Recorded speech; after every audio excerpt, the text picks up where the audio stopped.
ಮಹತ್ವಾಕಾಂಕ್ಷೆಯ ಕಾಂಗ್ರೆಸ್ ಸರ್ಕಾರದ ಯೋಜನೆಯಾದ ರೈತ ಸೌರಶಕ್ತಿ ಮೇಳ ಇಂದು ಅಧಿಕೃತವಾಗಿ ಸಿಎಂ ಸಿದ್ದರಾಮಯ್ಯ ಅವರು ಉದ್ಘಾಟನೆ ಮಾಡಿದ್ದಾರೆ. ರಾಜ್ಯಾದ್ಯಂತ ಏನು ಸಾವಿರಾರು ಜನ ರೈತರು ಈ ಒಂದು ಮೇಳಕ್ಕೆ ಭಾಜನರಾಗಿ ಬಂದಿದ್ದಾರೆ. ಬನ್ನಿ, ಕೊಪ್ಪಳ ಜಿಲ್ಲೆಯ ಯಲಬುರ್ಗಾ ತಾಲೂಕಿನ ಹಲವೊಂದು ರೈತರು ಬಂದಿದ್ದಾರೆ, ಅವ್ರನ್ನೇ ಮಾತಾಡ್ಸೋಣ. ಸರ್, ನಿಮ್ಮ ಹೆಸರು? ಕರಿಯಪ್ಪ ಅಂತ ಹೇಳಿ. ಎಲ್ಲಿಂದ ಬಂದಿದ್ದೀರಾ? ಯಲಬುರ್ಗಾದಿಂದ ಮಲಕಸಮುದ್ರ, ಯಲಬುರ್ಗಾ ತಾಲೂಕು. ಸರ್, ಹೇಳಿ ಸರ್, ಇವತ್ತಿನ ಈ ಯೋಜನೆ ನಿಮಗೆ ಎಷ್ಟು ಹೆಲ್ಪ್ ಆಗುತ್ತೆ?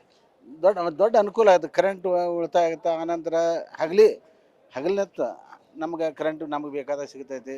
ಆನಂತರ ನಮಗೆ ಬೇಕಾದಾಗ ಹೋಗಿ ನಾವು ಅದನ್ನು ಉಪಯೋಗ ಮಾಡ್ಕೋಬೋದು. ಆನಂತರ ಇನ್ನೊಂದು ಅಂತಂದ್ರೆ ಸಬ್ಸಿಡಿನ ಸರ್ಕಾರ ಹೆಚ್ಚಿನ ರೈತರಿಗೆ ಸಹಾಯಧನ ಮಾಡಾಕತ್ತಾರ. ಅದು ಹೆಚ್ಚಿನ ಸಹಾಯಧನ ಕೊಡೋದ್ರಿಂದ ರೈತರಿಗೆ ಹೆಚ್ಚು ಅನುಕೂಲ ಆಗುತ್ತೆ. 20% ಮಾತ್ರ ನೀವು ಇದರಲ್ಲಿ ತೊಡಗಿಸ್ಬೇಕು. 80% ಕೇಂದ್ರ ಸರ್ಕಾರ 30%, ರಾಜ್ಯ ಸರ್ಕಾರ 30 ಇತ್ತು. ಈ ಸಿದ್ದರಾಮಯ್ಯ ಅವರು ಬಂದ್ಮೇಲೆ 50% ಮಾಡಿದ್ದಾರೆ. ಸೊ ಒಟ್ಟಾರೆ ಹೇಳೋದಾದ್ರೆ ಈ ಯೋಜನೆ ನಿಮ್ಗೆ ಅನುಕೂಲ ಆಗುತ್ತೆ. ಅನುಕೂಲ. ಸರ್, ತಾವು ಹೇಳಿ ಸರ್. ಸರ್, ಈ ಮೇಳಕ್ಕೆ ಬಂದು ನಾವು ಕರೆಸಿದ್ದಕ್ಕೆ ಬಹಳ ನಮ್ಮ ಸರ್ಕಾರಕ್ಕೆ ಬಹಳ ಧನ್ಯವಾದ ಪ್ರಯತ್ನ ಹೇಳ್ಬೋದು. ಯಾಕಂದರೆ ಇಲ್ಲಿ ರೈತರಿಗೆ 80% ಸಬ್ಸಿಡಿ, 30% ರೈತರು ಕಟ್ಟೋದು, ಇದು ಮಹತ್ವಾಕಾಂಕ್ಷೆಯಾದಂಥ ಈ ಒಂದು ಮೇಳ. ಇದರಿಂದ ನಮಗೆ ಸರ್ಕಾರಕ್ಕೆ ಭಾಳ ಒಂದು ಧನ್ಯವಾದನ ಹೇಳಿ, ನಮ್ಮ ಈ ಸೌರಶಕ್ತಿ ಈ ಏನು ಪಂಪ್ಸೆಟ್ಟಿಂದ ಬೆಳಕಿಂದ ಏನಾಗ್ತದೆ ಅಂದರೆ, ನಾವು ರೈತರನ್ನ ಸಮಯ ಪ್ರಜ್ಞಾವಂತರಾಗಿ ಸಮಯದಿಂದ ನಾವು ಒಂದು ಒಳ್ಳೆಯ ಒಂದು ಆತ್ಮೀಯವಾಗಿ ಟೈಮ್ ಉಳಿತಾಯ ಆಗ್ತದೆ.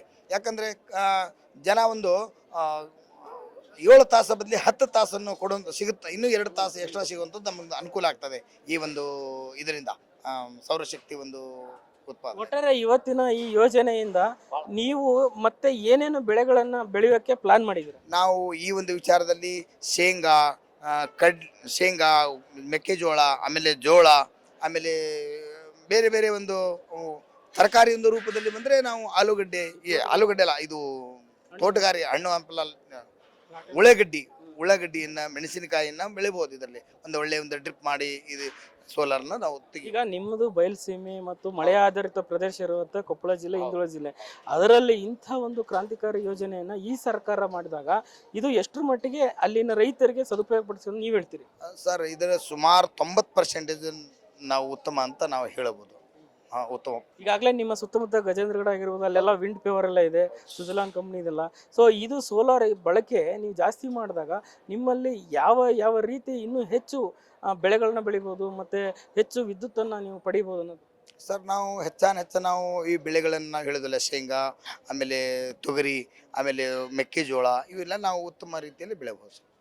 ತಾವು ಹೇಳಿ ಸರ್, ತಮ್ಮ ಅನುಭವದ ಪ್ರಕಾರ ಇಷ್ಟು ವರ್ಷದ ರೈತ ಜೀವನದಲ್ಲಿ ಇಂಥ ಯೋಜನೆಗಳು ಈಗ ಬಂದಿದೆ, ಏನು ಅನಿಸುತ್ತೆ? ಈಗ ಒಳ್ಳೇದಂತ ಒಳ್ಳೆ ಇದು ಕರೆಂಟ್ ಹೋದಾಗ ಇವು ಚಲೋ ಇದು. ಯಾಕಂದರೆ ನೀವು ಆ ಕೃಷಿ ಹೊಂಡ ನಿರ್ಮಿಸಿ ಅದಕ್ಕೆ ನೀರೆಲ್ಲ ಶೇಖರಣೆ ಮಾಡಿ ಹಗಲು ರಾತ್ರಿ ಎಲ್ಲ ಇದು ಮಾಡಿಕೊಂಡು ಇದನ್ನ ಮಾಡ್ತಾ ಇದ್ರಿ. ಈಗ ಇದು ಒಂದು ಒಳ್ಳೆ ಬೆಳವಣಿಗೆ ಅಂತ ಅನಿಸ್ತಾ ಇದೆಯಾ?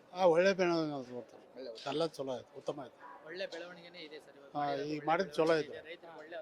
ಸೊ ಒಟ್ಟಾರೆ ಇಲ್ಲಿ ಬಂದಿರತಕ್ಕಂಥ ಸುಮಾರು ರೈತರ ಒಂದು ಮಾತು ಏನಪ್ಪ ಅಂತ ಹೇಳಿದ್ರೆ, ಈ ಒಂದು ಯೋಜನೆ ಆದಷ್ಟು ಬೇಗ ಸರ್ಕಾರ ಜಾರಿಗೆ ತರಬೇಕು. ಇದು ಬಾಯಿ ಮಾತಿನಲ್ಲಿ ಉಳಿಬಾರ್ದು. ಶೀಘ್ರವೇ ಈ ಯೋಜನೆ ಕಾರ್ಯೋನ್ಮುಖರಾದರೆ ನಮಗೆ ನೀವು ಹೇಳಿಕೊಟ್ಟಂಥ ಏನು ಸೌರಶಕ್ತಿ ನಾವು ಇತಿಮಿತಿಯಾಗಿ ಮತ್ತು ಹೆಚ್ಚು ಬೆಳೆಯನ್ನು ಬೆಳೆಯೋದ್ರ ಮೂಲಕ ಏನು ವಿದ್ಯುತ್ತನ್ನು ಅವಲಂಬನೆಯನ್ನು ಕಡಿಮೆ ಮಾಡ್ತೀವಿ ಅನ್ನೋದು ಈ ರೈತರ ಮಾತಾಗಿತ್ತು. ಕ್ಯಾಮ್ರಾ ಪರ್ಸನ್ ವಿನೋದ್ ಜೊತೆ ಚಂದ್ರಶೇಖರ್, ಅಶ್ವಯೋಗ ನ್ಯೂಸ್, ಬೆಂಗಳೂರು.